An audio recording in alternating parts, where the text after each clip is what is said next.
മിശിഹാതൻ ശിഷ്യന്മാരുടെ പാദങ്ങൾ കഴുകി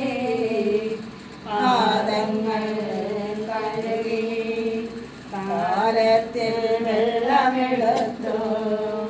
പെൺകച്ചയമരയിൽ ചുറ്റി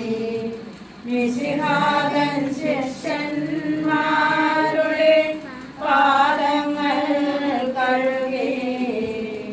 പാദങ്ങൾ